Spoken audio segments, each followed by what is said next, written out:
নমস্কার বন্ধুরা, দীপ kitchen with village ফুডে আপনাদের সবাইকে স্বাগত জানাচ্ছি। তো বন্ধুরা, কেমন আছেন আপনারা? ভালো আছেন নিশ্চয়ই। তো আমি রান্না করে ফেলেছি। রান্না করে রুমে চলে এসেছি। কিছু কাজ ছিল এখানে, কিন্তু হঠাৎ করেই মনে পড়ে যায় যে আজকে ছিল ঈশ্বরচন্দ্র বিদ্যাসাগরের জন্মদিন এবং উনি ছিলেন সবার মাস্টার মশাই। তাই আমি কিছু কথা লিখেছি ওনার সম্বন্ধে, তাই আমি সেটা বলছি। কেমন লাগলো আপনারা কমেন্ট করে জানাবেন। মাস্টার মশাই, আপনি ভুল করছেন। আপনি বর্ণ পরিচয়ে বলেছিলেন অতে অজগর। আপনি জানেন না, এখন বর্ণ পরিচয়তে অতে অভয়া, ধতে ধর্ষণ, লতে লাশ। মাস্টার মশাই, অজগরের মতো পেঁচিয়ে ধরিয়ে শ্বাসরুদ্ধ করতে পারেননি কোনো নারী। মাস্টার মশাই, আপনি নারীকে আলো দেখিয়েছেন।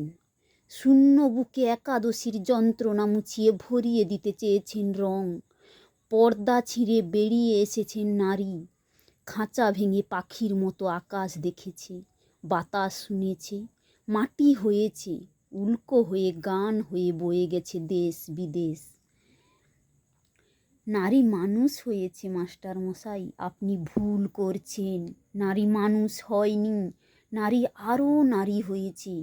গুহা আর পাহাড় নিয়ে সে কেবল বন্য সুখ, যেন জন্ম থেকে ধোঁয়া অথবা মাটি অবধি সে সহ্য করে যাচ্ছে নরক।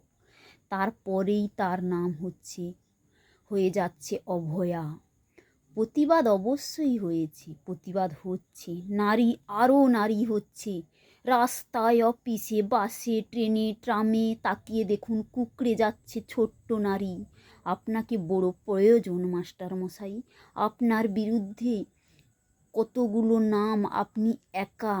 কি দারুণ উচ্চারণ নিয়ে দাঁড়িয়ে আছেন সোজা। আপনার স্পর্ধা দিয়ে এঁকে চলেছেন বোধোদয়। আপনি আসুন মাস্টার মশাই, আপনি আসুন। এ বিশ্বের এ ভয়ঙ্কর নোংরা বর্ণ পরিচয়ের পাতাখানা ছিঁড়ে টুকরে টুকরে করে ফেলুন। আপনি আর একখানা বর্ণ পরিচয় লিখুন, যেখানে শুধু একটাই বর্ণ থাকবে, মতে মেরুদণ্ড, মতে মানুষ। আপনি আসুন মাস্টার মশাই, আপনি আসুন।